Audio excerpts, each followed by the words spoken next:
പ്രിയപ്പെട്ടവരെ, ഈ അനുഗ്രഹീത ശുശ്രൂഷയിലേക്ക് ഏവർക്കും സ്വാഗതം. ഒരു സന്തോഷ വാർത്ത അറിയിക്കട്ടെ. നിങ്ങളിൽ വളരെ പേർക്ക് ഹൃദയത്തിൽ വേദനയായിരിക്കുന്ന ഒരു കാര്യത്തിന് വേണ്ടി ഇന്ന് പ്രത്യേകമായി ദൈവസന്നിധിയിൽ നമ്മൾ പ്രാർത്ഥിക്കുകയാണ്. അത് വിവാഹം കഴിഞ്ഞ് അനേക വർഷങ്ങളായിട്ടും കുഞ്ഞുങ്ങളില്ലാത്ത ആ വേദനയാണ്. കുഞ്ഞുങ്ങളില്ലാത്ത ദമ്പതികൾ നേരിടുന്ന ഏറ്റവും വലിയൊരു പ്രശ്നം മനുഷ്യരുടെ ഇടയിലുള്ള അപമാനമാണ്. ഇത് എലിസബത്ത് അനുഭവിച്ചൊരു കാര്യമാണ്. സക്കറിയ എലിസബത്ത് ദമ്പതികളിൽ എലിസബത്ത് പറയുകയാണ്, മനുഷ്യരുടെ ഇടയിൽ എനിക്കുണ്ടായിരുന്ന അപമാനം കർത്താവ് നീക്കിയെന്ന്. യഹൂദന്മാരുടെ ഇടയിൽ ഒരു ചിന്തയുണ്ടായിരുന്നു, വന്ധ്യത എന്ന് പറയുന്നത് ദൈവത്തിൻ്റെ ഒരു ശാപമാണ്. എന്നാൽ ഞാൻ നിങ്ങളോട് പറയട്ടെ, ഈ അവസ്ഥ ഒരിക്കലും ദൈവത്തിൻ്റെ ഒരു ശാപമായിട്ട് നമ്മൾ കാണരുത്. നേരെ മറിച്ച് ദൈവം നിങ്ങളെ പ്രത്യേകമായി സ്നേഹിക്കുന്നതിൻ്റെ, സെലക്ട് ചെയ്തതിൻ്റെ, ചൂസ് ചെയ്തതിൻ്റെ ഒരു അടയാളമായിട്ട് വേണം ഈ അവസ്ഥയെ നമ്മൾ കാണുവാൻ. നമ്മുടെ കാഴ്ചപ്പാടിൽ ഒരു മാറ്റമുണ്ടാകുമ്പോൾ നമ്മുടെ മനസ്സിൽ വലിയ ശാന്തതയുണ്ടാകും. നിങ്ങളുടെ ശ്രദ്ധയെ ഞാൻ ലൂക്കായുടെ സുവിശേഷം 1-ാം അധ്യായത്തിൻ്റെ 6-ാം വാക്യത്തിലേക്ക് ക്ഷണിക്കുകയാണ്. അവർ, സക്കറിയ എലിസബത്ത് ദമ്പതികളെക്കുറിച്ചാണ് പറയുന്നത്, ദൈവത്തിൻ്റെ മുമ്പിൽ നീതിനിഷ്ഠരും കർത്താവിൻ്റെ കൽപ്പനകളും പ്രമാണങ്ങളും കുറ്റമിറ്റ വിധം അനുസരിക്കുന്നവരുമായി. എല്ലാ രീതിയിലും ദൈവകൽപ്പനകൾ അനുസരിച്ചുകൊണ്ട് ദൈവത്തോട് ചേർന്ന് വിശുദ്ധമായി ജീവിക്കുന്ന ദമ്പതികളായിരുന്നു. അവർക്ക് വിശുദ്ധ ഗ്രന്ഥം നൽകുന്ന സാക്ഷ്യം അവർ നീതിനിഷ്ഠരായിരുന്നു എന്നുള്ളതാണ്. അപ്പോൾ നമ്മൾ മനസ്സിലാക്കേണ്ടത്, ദൈവത്തിൻ്റെ ശാപമേറ്റവരല്ല മക്കളില്ലാത്ത ദമ്പതികൾ. നേരെ മറിച്ച് ദൈവം അവരെ പ്രത്യേകമായി തിരഞ്ഞെടുത്ത് ഒരു പ്രത്യേക അനുഗ്രഹം നൽകുവാൻ, വാഗ്ദത്ത സന്താനങ്ങളെ നൽകുവാനായിട്ട് ദൈവം അവരെ ഒരുക്കുകയാണ്.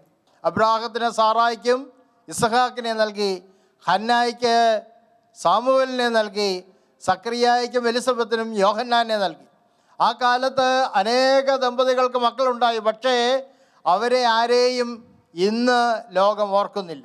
പക്ഷേ ഇന്ന് ഇസഹാക്കിനെ ഓർക്കുന്നു, സാമുവേലിനെ ലോകം ഓർക്കുന്നു, യോഹന്നാൻ ഇന്ന് അനശ്വരനാണ്. പ്രിയപ്പെട്ടവരെ, അതുകൊണ്ട് ഓർക്കുക, ദൈവം നിങ്ങളെ കൂടുതൽ അനുഗ്രഹിക്കുവാൻ വേണ്ടിയാണ് ഈ അവസ്ഥയിലൂടെ കടന്നു പോകുന്നത്.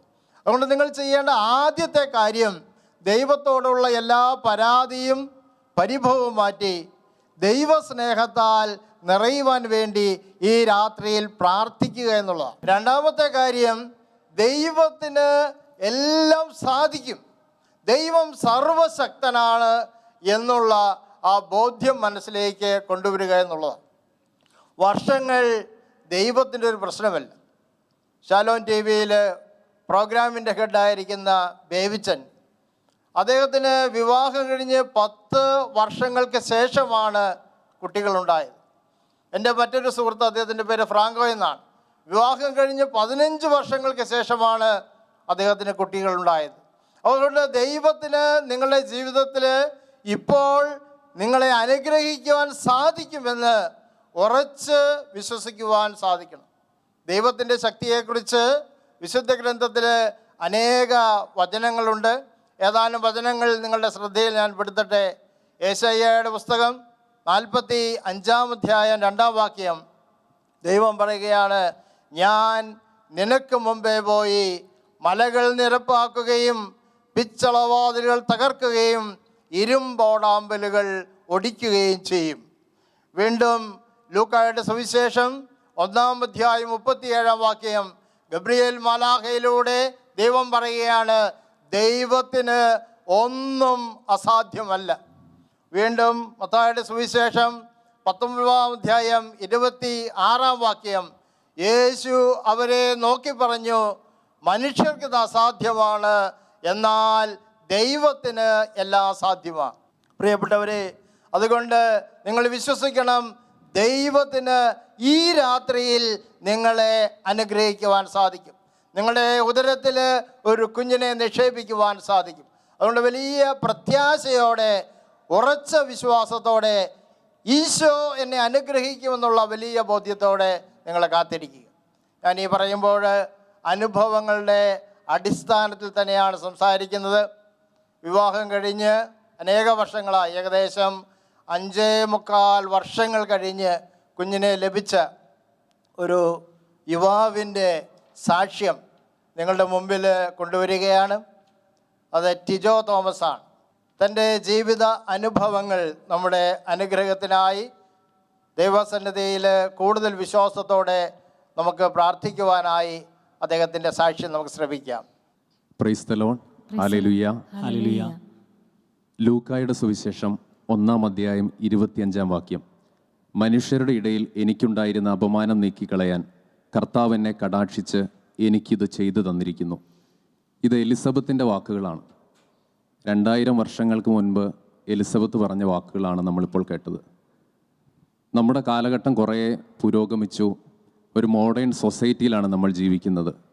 എങ്കിലും 2000 വർഷങ്ങൾക്ക് മുൻപ് ആ ഒരു കാലഘട്ടത്തിൽ എലിസബത്തിനുണ്ടായ ഒരു അപമാനം, നമ്മൾ എത്രയേറെ പുരോഗമിച്ചു എന്ന് പറഞ്ഞാലും കുഞ്ഞുങ്ങളില്ല എന്നുള്ളത് ഒരു സഹതാപവും ഒരു അപമാനവുമൊക്കെയായി ആളുകൾ ഫേസ് ചെയ്യുന്നൊരു കാര്യമാണ്. എൻ്റെ ജീവിതത്തിലും ഇങ്ങനെയൊരു കാലഘട്ടം ദൈവം അനുവദിച്ചിരുന്നു.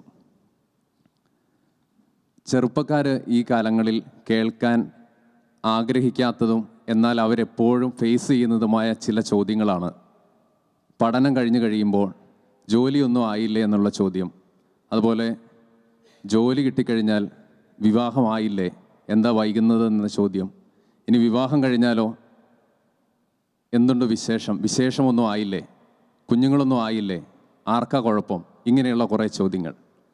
ഇത് ഈ കാലഘട്ടത്തിൽ അനേകർ അഭിമുഖീകരിക്കുന്ന ചോദ്യങ്ങളാണ്.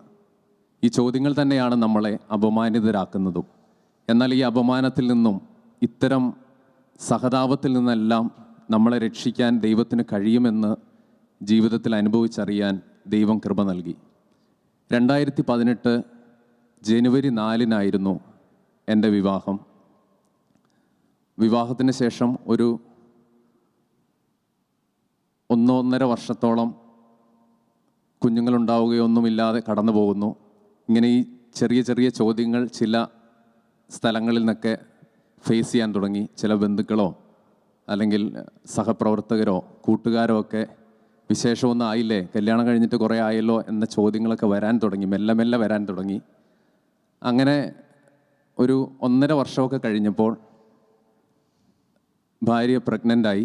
വലിയ സന്തോഷം. ആ ചോദ്യങ്ങളൊക്കെ അവസാനിച്ചതുള്ളോ എന്ന സന്തോഷമാണ് ഏറ്റവും അധികം. അങ്ങനെ ഒരു കുഞ്ഞിനെ ലഭിക്കാൻ പോകുന്നു. അങ്ങനെ ഒരു 2 മാസം ആ സന്തോഷത്തിൽ കടന്നുപോയി. അങ്ങനെ ഒരു ദിവസം രാത്രി ഇവൾക്ക് ചെറുതായ രീതിയിലൊരു ബ്ലീഡിങ് ഉണ്ടായി. ഒരു ചെറിയ രീതിയിലാണ്. അപ്പോൾ രാവിലെ നോക്കാമെന്ന് വിചാരിച്ചിരുന്നു. രാവിലെ ആയപ്പോഴേക്കും അതൊരു സെവിയർ ബ്ലീഡിംഗ് ആയി. അങ്ങനെ ആ കുഞ്ഞിനെ നഷ്ടപ്പെട്ടു. അത് വലിയൊരു സങ്കടമായി. പിന്നെ കുറച്ച് നാളുകൾ മുൻപോട്ട് പോയി, മാസങ്ങൾ കഴിഞ്ഞു. വീണ്ടും ഇവളിതുപോലെ ഗർഭം ധരിച്ചു. അതും സ്കാനിങ് ഒക്കെ കഴിഞ്ഞു. 1-2 സ്കാനിങ് കഴിഞ്ഞു. കുഞ്ഞ് വളരെ ആരോഗ്യത്തോടെ ഇരിക്കുന്നു എന്നൊക്കെ സ്കാനിങ് റിപ്പോർട്ടുണ്ട്. അത് കൊറോണയുടെ കാലത്താണ്. അങ്ങനെ വലിയ സന്തോഷത്തോടെ മുൻപോട്ട് പോകുന്നു. പെട്ടെന്നൊരു ദിവസം രാവിലെ എഴുന്നേൽക്കുമ്പോൾ തന്നെ വലിയ ബ്ലീഡിംഗ് ആയി. നമുക്കൊന്നും ചെയ്യാൻ, ആശുപത്രിയിൽ പോലും എത്താൻ കഴിയുന്നതിന് മുൻപേ ആ കുഞ്ഞിനെ നഷ്ടപ്പെടുന്ന സാഹചര്യമുണ്ടായി. അങ്ങനെ പല ഹോസ്പിറ്റലുകളിലും ഡോക്ടർമാരെയൊക്കെ കാണിച്ചു. എന്തുകൊണ്ടാണ് ഇങ്ങനെ 1-2 മാസത്തിൽ പെട്ടെന്ന് ഇതിങ്ങനെ മിസ്കാരേജ് പോകുന്നതെന്ന് നോക്കാൻ വേണ്ടി പല ടെസ്റ്റുകളും ബ്ലഡ് ടെസ്റ്റും എനിക്കും ജീവിത പങ്കാളിക്കും ഒക്കെ ചെയ്തു. എങ്കിലും പ്രത്യേകിച്ച് കാരണങ്ങളൊന്നും കണ്ടെത്താൻ കഴിയുന്നില്ല. വീണ്ടും കുറച്ച് നാൾ കഴിഞ്ഞു. ഇവൾ വീണ്ടും പ്രഗ്നൻ്റായി. ഇതുപോലെ തന്നെ 1-2 മാസത്തിനുള്ളിൽ ആ കുഞ്ഞിനെ നഷ്ടപ്പെട്ടു. ഇങ്ങനെ ആകെ 4 പ്രാവശ്യം പ്രഗ്നൻ്റ് ആവുകയും ഒരു 2-3 മാസം കടക്കുന്നതിന് മുൻപ് തന്നെ ബ്ലീഡിംഗ് ആയിട്ട് ഈ കുഞ്ഞിനെ നഷ്ടപ്പെടുകയും ചെയ്തു. കുറേ ഹോസ്പിറ്റലുകളിൽ പോയെങ്കിലും ഇതിൻ്റെ കാരണം കണ്ടെത്താൻ കഴിഞ്ഞില്ല. പിന്നീട് ഞങ്ങൾ മറ്റൊരു ഡോക്ടറെ അടുത്ത് പോയി. അപ്പോൾ ഡോക്ടർ പറഞ്ഞു, ഇനി നമുക്ക് കുഞ്ഞുണ്ടാകുമ്പോൾ നമുക്കൊരു ഇഞ്ചക്ഷനുണ്ട്. ഈ കുഞ്ഞിനെ നഷ്ടപ്പെടാതിരിക്കാനുള്ളൊരു ഇഞ്ചക്ഷൻ എടുത്തുകൊണ്ട് നമുക്ക് ചെയ്യാം. ഇതൊക്കെ പറയുമ്പോൾ നമുക്കൊരു പ്രതീക്ഷയായി. പക്ഷേ പിന്നീട് സംഭവിച്ചത്, പിന്നീട് പ്രഗ്നൻ്റ് ആകുന്നേ ഇല്ല. ഒരു 1-2 വർഷത്തോളം ഇങ്ങനെ പോവുകയാണ്, പ്രഗ്നൻ്റ് ആകുന്നില്ല. അപ്പോൾ ആ ഡോക്ടറുടെ കീഴിൽ ഞങ്ങൾ ചികിത്സ നടത്തുന്നുണ്ട്. അപ്പോൾ അവസാനം ഡോക്ടർ പറഞ്ഞു, ഇനി നമുക്കൊരു കാര്യം ചെയ്യാം, നമുക്കൊന്ന് IUI ചെയ്ത് നോക്കാം. നമ്മൾ ബാക്കിയൊക്കെ ചെയ്തല്ലോ, ഇനി IUI ചെയ്യാമെന്ന് പറഞ്ഞു. അപ്പോൾ ഞങ്ങൾക്ക് 2 പേരും തീരുമാനിച്ചു, കുഞ്ഞിനെ നൽകാൻ ദൈവത്തിന് കഴിയുമല്ലോ, അപ്പം നമ്മൾ മറ്റൊരു മാർഗത്തിലേക്ക് പോകേണ്ടതില്ല. അതുകൊണ്ട് ആ ഡോക്ടറുടെ കീഴിലുള്ള ചികിത്സ ഞങ്ങൾ വേണ്ടെന്ന് വെച്ചു. പിന്നെ വീട്ടിൽ നമ്മൾ ഇങ്ങനെയുള്ള കാര്യങ്ങളെക്കുറിച്ചൊക്കെ മറന്ന് ജീവിതം മുൻപോട്ട് നീങ്ങി പോവുകയാണ്. എങ്കിലും ഇടയ്ക്കിടയ്ക്ക് ഈ ചിന്ത നമ്മളെ തേടി വരും. ഒരു കുഞ്ഞിനെ ഇതുവരെ ആയില്ലല്ലോ, അല്ലെങ്കിൽ ചില ഫങ്ഷനുകളിലൊക്കെ പോകുമ്പോഴാണ് ഒരു കുഞ്ഞില്ലാത്തതിൻ്റെ വേദന നമുക്ക് ഫേസ് ചെയ്യേണ്ടി വരിക. കാരണം ചിലർ ചോദിക്കും, എത്ര മക്കളാണ്, 2 പേരാണോ? അപ്പോൾ നമ്മൾ പറയില്ല, ആരുമായിട്ടില്ലെന്ന് പറയുമ്പോൾ, കല്യാണം കഴിഞ്ഞിട്ട് കുറേ വർഷമായല്ലോ, 2 മക്കളാവേണ്ട സമയമായല്ലോ, ഇങ്ങനെയൊക്കെയുള്ള ചോദ്യങ്ങൾ നമ്മൾ ഫേസ് ചെയ്യും. അപ്പോഴൊക്കെ നമുക്ക് ഈ ഒരു കുഞ്ഞില്ലല്ലോ എന്നുള്ള ഒരു വേദന ഇടയ്ക്ക് കെട്ടി വരും. എങ്കിലും കാര്യങ്ങളൊക്കെ ഓക്കെയായി മുൻപോട്ട് പോകുന്നു.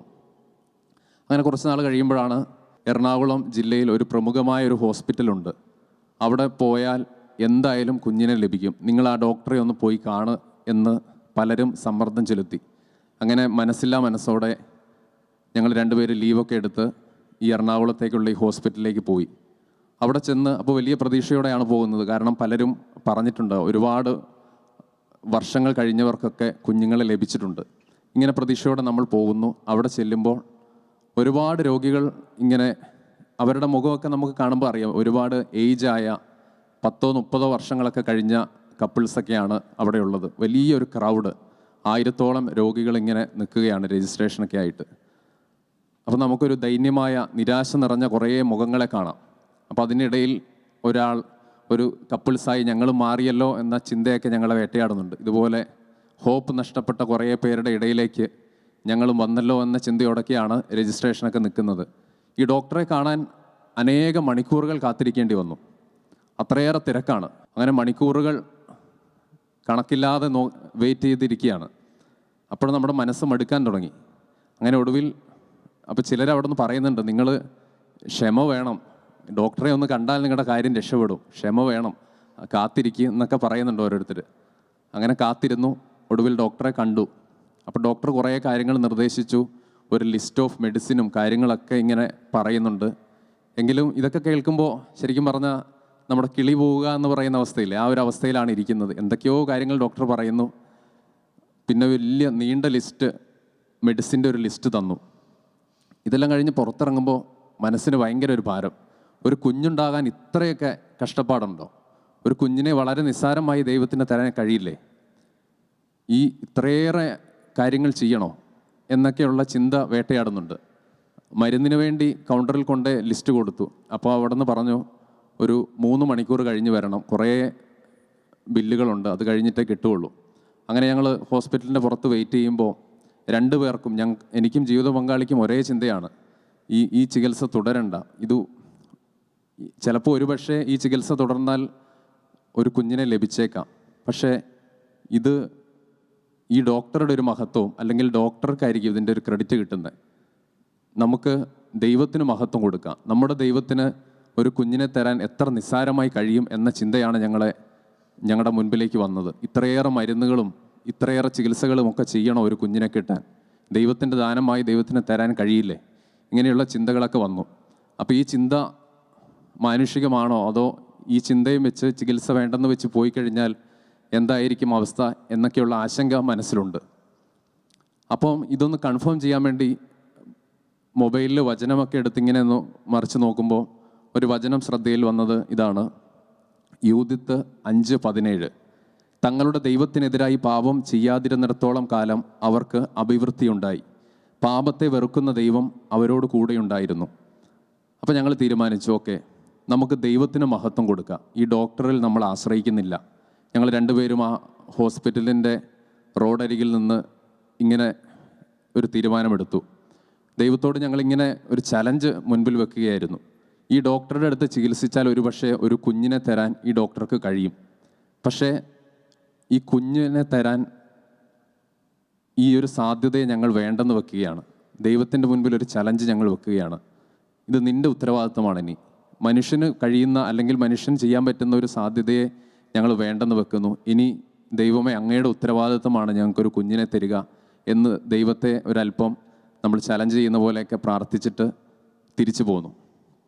തിരിച്ച് വീണ്ടും ഭവനത്തിലെത്തി. ഇങ്ങനെ ജീവിതം മുൻപോട്ട് പോകുന്നു.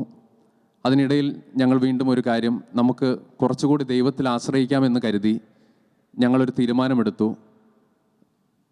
സങ്കീർത്തനം 127:3, കർത്താവിൻ്റെ ദാനമാണ് മക്കൾ, ഉദരഫലം ഒരു സമ്മാനവും. ഈ വചനം 1000 തവണ എഴുതാൻ ഞങ്ങൾ രണ്ടുപേരും തീരുമാനിച്ചു. അങ്ങനെ ഞങ്ങൾ രണ്ടുപേരും ഒരു നോട്ട്ബുക്കൊക്കെ വാങ്ങി ഈ വചനം എഴുതാൻ തുടങ്ങി. അങ്ങനെ 1000 പ്രാവശ്യം എഴുതി കഴിഞ്ഞു. പക്ഷെ ഒന്നും സംഭവിച്ചില്ല. അപ്പോൾ ഇങ്ങനെ ജീവിത പങ്കാളി എന്നോട് ചോദിച്ചു, നമ്മൾ 1000 പ്രാവശ്യം എഴുതി എന്നിട്ടൊന്നും സംഭവിച്ചില്ലല്ലോ എന്നിങ്ങനെ ചോദിച്ചു. അപ്പം ഞാൻ പറഞ്ഞു, നമുക്ക് 1000 തവണ കൂടി ഇനി ഒന്നും കൂടി എഴുതാം. അങ്ങനെ ഞങ്ങൾ വീണ്ടും എഴുതാൻ ആരംഭിച്ചു. എങ്കിലും ചില ദിവസമൊക്കെ എൻ്റെ മനസ്സിലേക്ക് ഇങ്ങനെ ചിന്ത വന്നു, ഒരുപക്ഷെ കുഞ്ഞുങ്ങളില്ലാത്ത ഒരു ദമ്പതികളായി മുൻപോട്ട് പോകാനായിരിക്കുമോ ദൈവം ഞങ്ങളെക്കുറിച്ച് ആഗ്രഹിക്കുന്നത്. ഇങ്ങനെയൊക്കെയുള്ള ചിന്തകൾ എന്നെ അലട്ടാൻ തുടങ്ങി. കാരണം പ്രാർത്ഥിക്കുന്നുണ്ട്, ദൈവത്തിൽ ആശ്രയിച്ചാണ് തിരിച്ചു വന്നത്. അതുപോലെ ഈ ഡോക്ടറുടെ അടുത്തേക്ക് ഞങ്ങളെ പറഞ്ഞു വിട്ട അവർ ഞങ്ങളോട് ചോദിച്ചു, എന്തായി, ചികിത്സയൊക്കെ തുടങ്ങിയോ, മരുന്നൊക്കെ കഴിക്കാൻ തുടങ്ങിയോ? അപ്പോൾ ഞങ്ങൾ അവരോട് പറഞ്ഞു ഞങ്ങളത് വേണ്ടെന്ന് വെച്ചു. അപ്പോൾ അവർ ഞങ്ങളെ ഒരുപാട് വഴക്കൊക്കെ പറഞ്ഞു. നിങ്ങൾ മണ്ടത്തരമാണ് കാണിച്ചത്, നിങ്ങൾ ചികിത്സ തുടർന്നിരുന്നെങ്കിൽ കുഞ്ഞിനെ കിട്ടുമായിരുന്നല്ലോ, എടുത്തു ചാടി ചെയ്യേണ്ട കാര്യമുണ്ടായിരുന്നു എന്നൊക്കെ അവർ ഉപദേശിച്ചിരുന്നു. അങ്ങനെയുള്ള പല കാര്യങ്ങളും നമ്മുടെ മനസ്സിലേക്ക് വരാൻ തുടങ്ങി. അപ്പോൾ ഇതിനിടയിൽ വൈഫ് ഒരു കാര്യം പറഞ്ഞു, ഞാൻ വേറൊരു തീരുമാനമെടുത്തു, ബൈബിള് ആദ്യം മുതൽ അവസാനം വരെ വായിക്കാൻ തീരുമാനമെടുത്തു. ഇങ്ങനെ ഇവള് ആ ബൈബിൾ വായനയും ആരംഭിച്ചു. പിന്നീട് എനിക്ക് മറ്റൊരിടത്തു നിന്ന് കേട്ട ഒരു കാര്യം എൻ്റെ മനസ്സിലേക്ക് ഇങ്ങനെ ഓർമ്മ വന്നു. ആ ദിവസങ്ങളിൽ നമ്മളൊരു കാര്യം അത് നടന്നു എന്ന പോലെ പ്രവചിച്ച്, ഈ കാര്യം എനിക്ക് നടന്നു എന്ന പോലെ നമ്മൾ അങ്ങ് പ്രാർത്ഥിക്കാൻ തുടങ്ങിയാൽ പെട്ടെന്ന് അതിന് റിസൾട്ട് ഉണ്ടാകും എന്നൊക്കെ ആരോ ഒരു സുവിശേഷ ഇതിൽ പറയുന്നത് എൻ്റെ ഓർമ്മയിലേക്ക് വന്നു. അപ്പോൾ ചില പ്രാർത്ഥനകളിലും ചില സ്തുതി ആരാധനകളിലുമൊക്കെ ഞാൻ ആ ആരാധനയിൽ പങ്കുചേരുമ്പോൾ തന്നെ അവിടുന്ന് എനിക്ക് നൽകിയ മക്കളെ ഓർത്ത്, കുഞ്ഞുങ്ങളെ ഓർത്ത്, അവരുടെ കൗമാര യൗവന കാലഘട്ടങ്ങളെ അങ്ങ് അനുഗ്രഹിക്കുന്നതോർത്ത്, അവരുടെ വിദ്യാഭ്യാസത്തെ അവിടുന്ന് അനുഗ്രഹിക്കുന്നതോർത്ത് അങ്ങേക്ക് ഞാൻ നന്ദി പറയുന്നു എന്ന് പറഞ്ഞ് പ്രാർത്ഥിക്കാൻ ആരംഭിച്ചു. ഇങ്ങനെ കുറച്ച് നാളുകൾ മുൻപോട്ട് പോയപ്പോൾ ഞങ്ങളൊരു ദിവസം ഇങ്ങനെ ഒരു സംശയം തോന്നി സ്കാൻ ചെയ്തപ്പോൾ വൈഫ് പ്രഗ്നൻ്റാണ്. വലിയ സന്തോഷമായി. അങ്ങനെ ഞങ്ങൾ പ്രാർത്ഥിച്ച് ഇനി ഏത് ഹോസ്പിറ്റലിൽ പോകും. കാരണം ഞങ്ങൾ താമസിക്കുന്ന ആ ഒരു സിറ്റിയിലെ മിക്കവാറും ഹോസ്പിറ്റലുകളിലും ഡോക്ടർമാരുടെയൊക്കെ അടുത്ത് ഈ ഒരു 5 വർഷത്തിനുള്ളിൽ ഞങ്ങൾ പോയി കഴിഞ്ഞു. വീണ്ടും അവരുടെ അടുത്തേക്ക് പോകാൻ ഒരു മടിയാണ്. അതുകൊണ്ട് ഞങ്ങൾ പ്രാർത്ഥിച്ച് ഇന്ന ഹോസ്പിറ്റലിൽ പോകാമെന്നൊക്കെ തീരുമാനിച്ച് ആ ഹോസ്പിറ്റലിൽ പോകാൻ തുടങ്ങി. എങ്കിലും മനസ്സിൽ ഇങ്ങനൊരു ആശങ്കയുണ്ട്, ഇത് 1-2 മാസം കഴിയുമ്പോൾ ഈ പഴയ പോലെ സംഭവിക്കുമോ? എങ്കിലും ദൈവം വളരെ അത്ഭുതകരമായി, ദൈവത്തിൻ്റെ ഒരു സമയം ആയി എന്നതുപോലെ വളരെ സ്മൂത്തായി കാര്യങ്ങൾ മുൻപോട്ട് പോകുന്നു. പഴയ നാളുകളിൽ ഞങ്ങൾ യാത്ര പോലും ചെയ്യാതെ വീട്ടിൽ തന്നെ ഇരുന്ന്, കാരണം യാത്ര ചെയ്താൽ ഈ ബ്ലീഡിങ് ഉണ്ടാകുമോ എന്ന് പേടിച്ചിരുന്ന സമയത്ത് ഈ അവസാന വട്ടം ഗർഭിണിയായപ്പോൾ ഒരുപാട് യാത്രകൾ ജോലി സംബന്ധമായി ചെയ്യേണ്ടി വന്നു. ബാംഗ്ലൂരിലേക്ക് മറ്റും 2-3 പ്രാവശ്യം ജീവിത പങ്കാളിക്ക് യാത്ര ചെയ്യേണ്ടി വന്നു. എങ്കിലും ഒരു പോറൽ പോലും ഏൽക്കാതെ ദൈവം തൻ്റെ കരങ്ങളിൽ ആ കുഞ്ഞിനെ സംരക്ഷിച്ചത് ഞാൻ ഓർക്കുന്നു.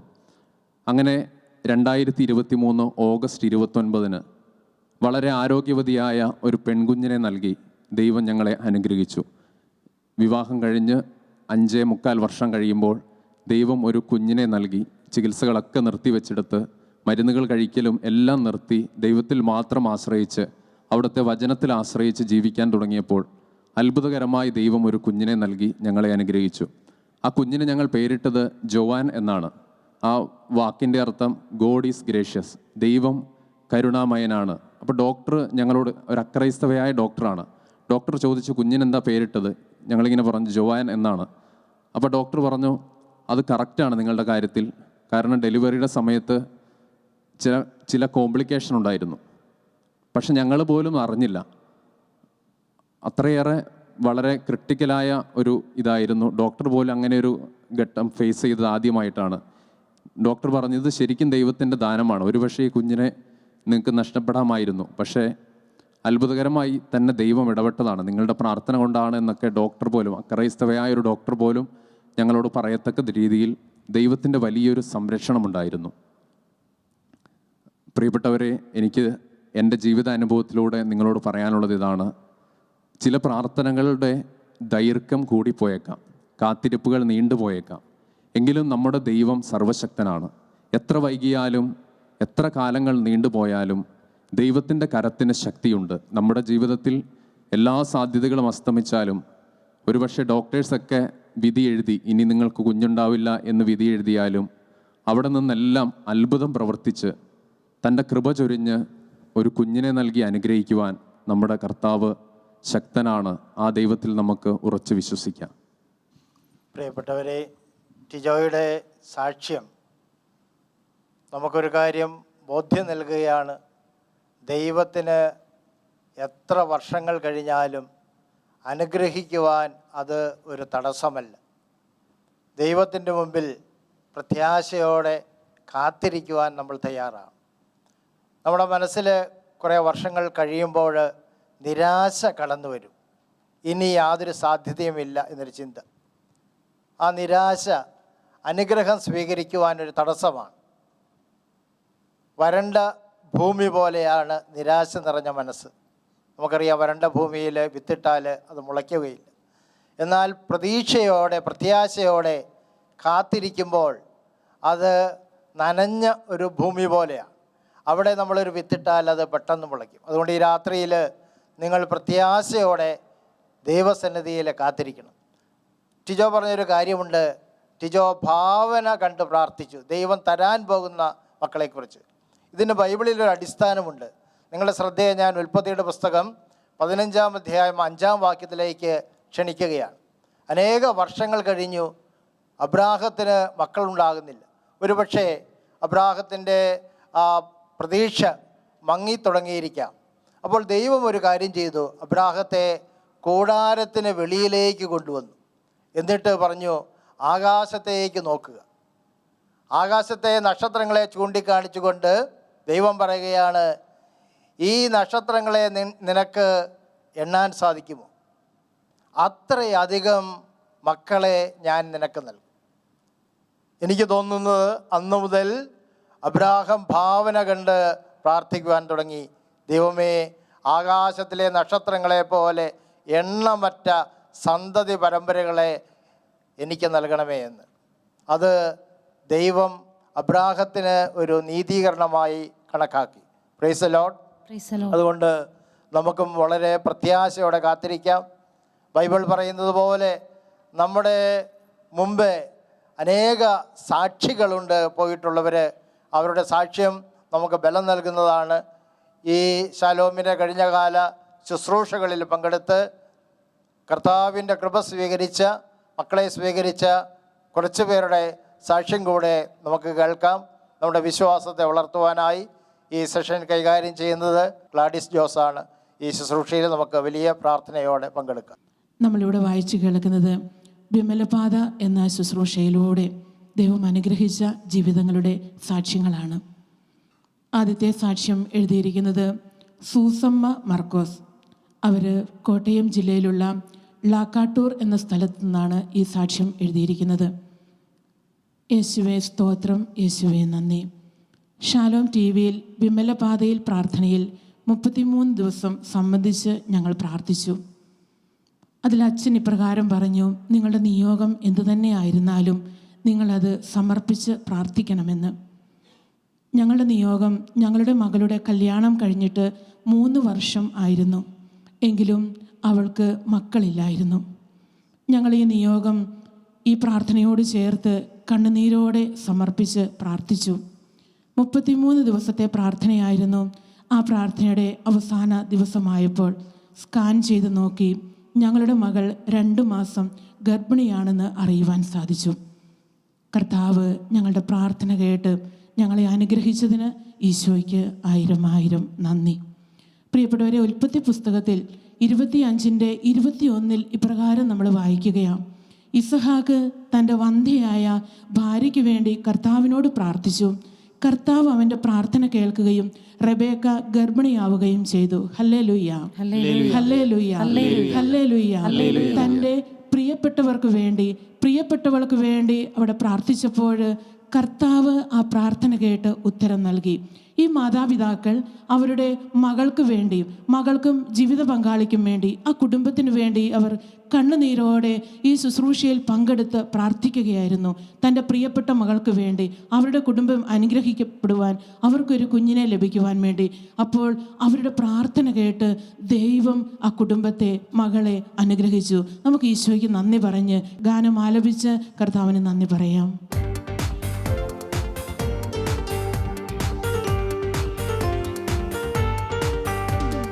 മഹത്വം മഹത്വം യേശുവിനെ, മഹത്വം മഹത്വം യേശുവിനെ, മഹത്വം മഹത്വം യേശുവിനെ, മഹത്വം മഹത്വം യേശുവിനെ.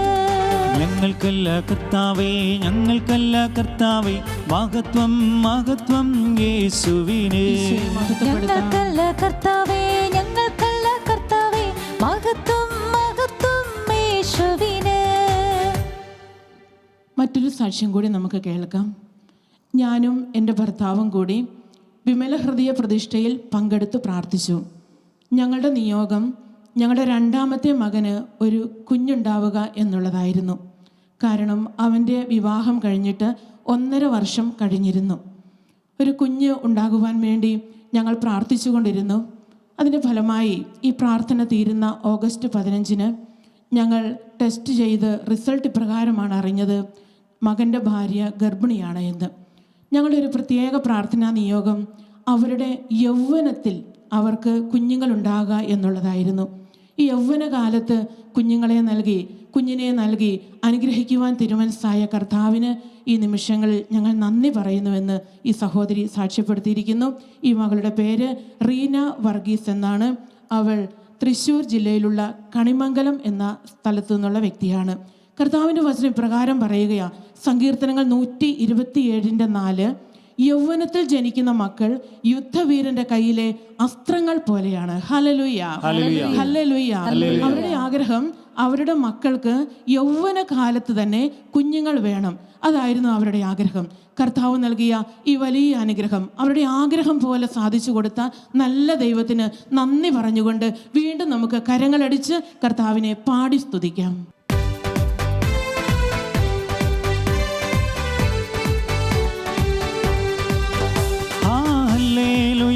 ജയം ഹല്ലേലൂയ, യേശു കർത്താവ് ജീവിക്കുന്നു.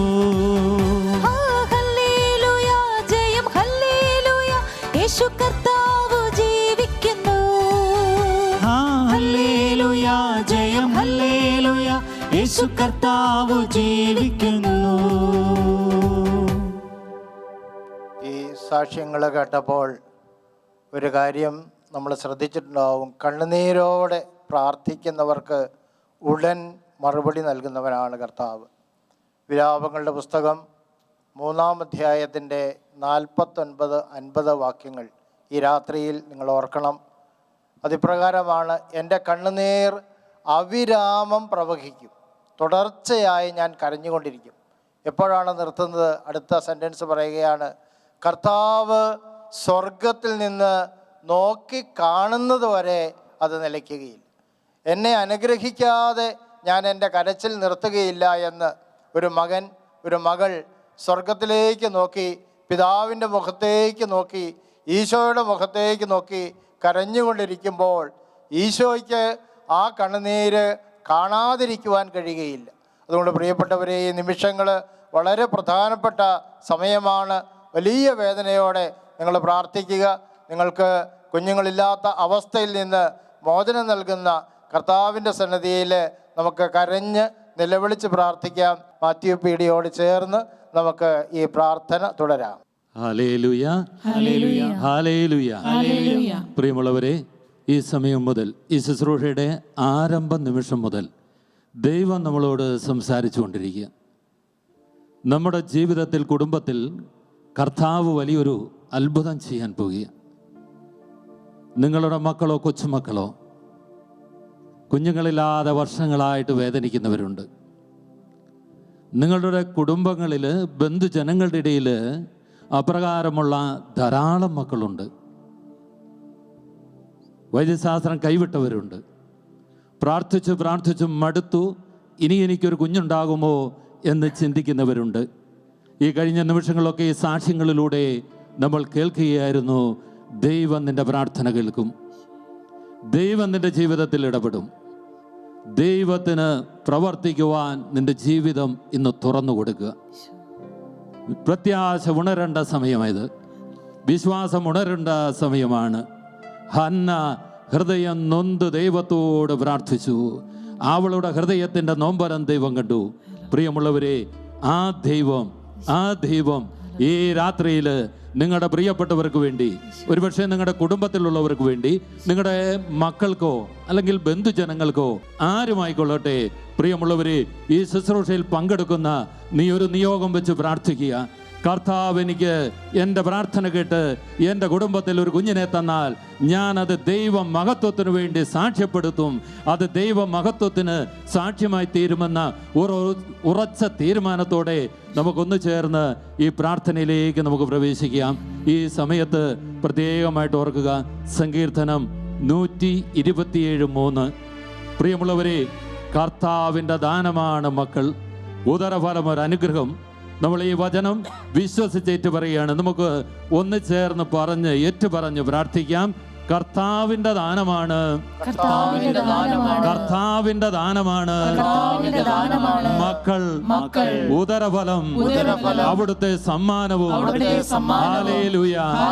കർത്താവായ യേശുവേ, ഈ വചനത്തിന്റെ അനന്ത യോഗ്യതയാൽ ഈ രാത്രിയില് മക്കളില്ലാത്ത എല്ലാ ദമ്പതികൾക്കും കുഞ്ഞുങ്ങളെ നൽകി അനുഗ്രഹിക്കണമേ. Hallelujah, hallelujah. യേശയ്യ 66:9 കർത്താവ് അരുൾ ചെയ്യുന്നു, പ്രസവത്തോളം എത്തിച്ചിട്ട് പ്രസവം ഉണ്ടാകാതിരിക്കുമോ? ജന്മം നൽകുന്ന ഞാൻ ഗർഭപാത്രം അടച്ചു കളയുമോ? കർത്താവേ, ഈ വചനത്തിന്റെ അനന്ത യോഗ്യതയാൽ ഈ രാത്രിയില് അടഞ്ഞുപോയ ഉദരങ്ങൾ യേശു നാമത്തിൽ തുറക്കപ്പെടട്ടെ. യേശുവേ, നിന്റെ തിരുരക്തം മറുവിലയായി സമർപ്പിച്ച് കുഞ്ഞുങ്ങളില്ലാത്ത എല്ലാ ദമ്പതികൾക്ക് വേണ്ടി ഈ രാത്രിയിൽ ഞങ്ങൾ പ്രാർത്ഥിക്കുന്നു. യേശുവേ, വർഷങ്ങളായിട്ട് മക്കളില്ലാതെ വ്യസനിച്ച് നിരാശ പിടിച്ചിരിക്കുന്ന ജീവിതങ്ങളെ ഈ രാത്രിയിൽ അങ്ങയുടെ തുറക്കപ്പെട്ട കരം നീട്ടി സ്പർശിക്കണമേ. കുഞ്ഞുങ്ങൾ ഉണ്ടാകാനുള്ള എല്ലാ തടസ്സങ്ങളും യേശു നാമത്തിൽ നീങ്ങി പോകട്ടെ. തലമുറകൾ അനുഗ്രഹിക്കപ്പെടട്ടെ. കർത്താവേ, ജീവൻ അങ്ങിൽ നിന്നാണല്ലോ, ജീവൻ അങ്ങിൽ നിന്നാണല്ലോ. എല്ലാ ഉദരങ്ങളിലും വന്നി എന്ന് വിളിക്കപ്പെടുന്ന ഉദരങ്ങളിൽ ദൈവമേ, നിന്റെ ജീവനെ അയക്കണമേ, നിന്റെ ജീവനെ അയക്കണമേ. യേശു നാമത്തിൽ ഞങ്ങൾ പ്രാർത്ഥിക്കുന്നു, ഞങ്ങൾ പ്രാർത്ഥിക്കുന്നു. യേശു നാമത്തിൽ കുഞ്ഞുങ്ങൾക്ക് ജന്മം നൽകുക. എല്ലാ ദമ്പതികളെയും നീ ആശീർവദിച്ച് അനുഗ്രഹിക്കണമേ. Hallelujah, hallelujah. പ്രിയമുള്ളവരെ, രണ്ട് കരങ്ങൾ കർത്താവിന്റെ സന്നിധിയിലേക്ക് ഉയർത്തിപ്പിടിക്കുക. നിങ്ങളുടെ മക്കൾ ഇപ്പോൾ വിദേശത്തോ സ്വദേശത്തോ അല്ലെങ്കിൽ അകലെ എവിടെയായിക്കൊള്ളട്ടെ, നിങ്ങൾ കരമുയർത്തുക. നിങ്ങളുടെ ബന്ധുജനങ്ങൾ, നിങ്ങളുടെ ഇടവകളിൽ, നിങ്ങളുടെ പരിചയമുള്ളവരിൽ മക്കളില്ലാത്ത എല്ലാവരെയും നിങ്ങൾ ഇപ്പോൾ ഓർക്കുക. രണ്ട് കരമുയർത്തുക. ദൈവവചനം ജീവിക്കുന്ന ദൈവത്തിന്റെ വചനം, ജീവിക്കുന്ന ദൈവത്തിന്റെ വചനം. കർത്താവ് മക്കളെ തരുന്ന ദൈവം, കർത്താവ് മക്കളെ നൽകി അനുഗ്രഹിക്കുന്ന ദൈവം, നിന്റെ തലമുറയെ അനുഗ്രഹിക്കുന്ന ദൈവം. ഈ രാത്രിയിൽ അവിടുന്ന് അത്ഭുതങ്ങൾ ചെയ്യുന്നു. അനേക ഉദരങ്ങൾ തുറക്കപ്പെടുന്നു. അനേക കുഞ്ഞുങ്ങൾ ദമ്പതികളുടെ അപമാന ഭാരം ദൈവം നീക്കിക്കളയുന്നു. അനേക കുടുംബങ്ങളിൽ ആനന്ദം നിറയുന്നു.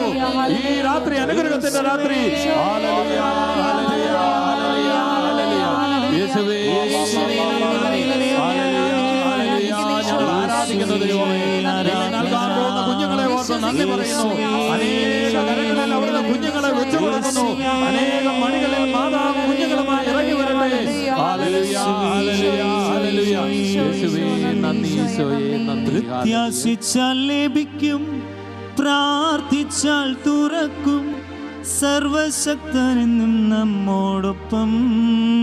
ഞങ്ങൾ വിശ്വസിക്കുന്നു, സർവശക്തനെന്നും നമ്മോടൊപ്പം. ഞങ്ങൾ വിശ്വസിക്കുന്നു. പ്രത്യാശിച്ചാൽ ലഭിക്കും, പ്രാർത്ഥിച്ചാൽ തുറക്കും, സർവശക്തനെന്നും നമ്മോടൊപ്പം. സർവശക്തനെന്നും നമ്മോടൊപ്പം. യേശുവേ, യേശുവേ, മാത്രമാണ് നീ മാത്രം ഞങ്ങളുടെ രക്ഷകൻ. വിശ്വസിച്ച് പറയാം. യേശുവേ, യേശുവേ, മാത്രം നീ മാത്രം ഞങ്ങളുടെ രക്ഷകൻ. സമാപന പ്രാർത്ഥനയ്ക്കായി നമുക്ക് എഴുന്നേറ്റ് നിൽക്കാം, കണ്ണുകളടച്ച് പ്രാർത്ഥിക്കാം.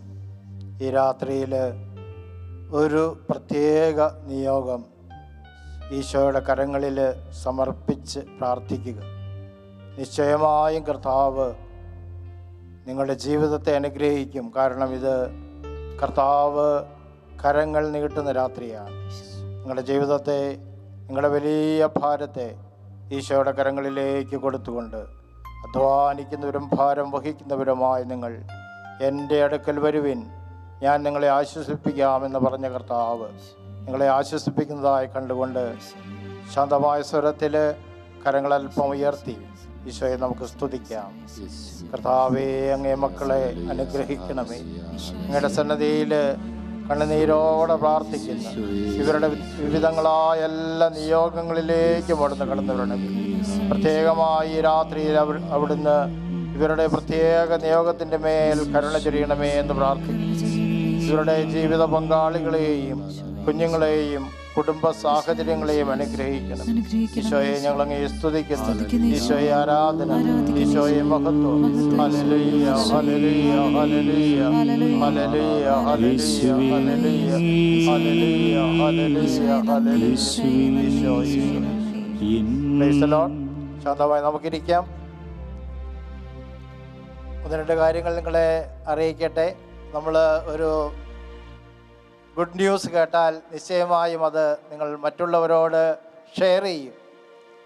ഈ സന്തോഷ വാർത്ത കുഞ്ഞുങ്ങളില്ലാത്ത ദമ്പതികൾക്ക് വേണ്ടി യൂട്യൂബിൽ ഈ ശുശ്രൂഷ നടത്തിയെന്നുള്ള കാര്യം നിങ്ങൾ ഷെയർ ചെയ്യണം.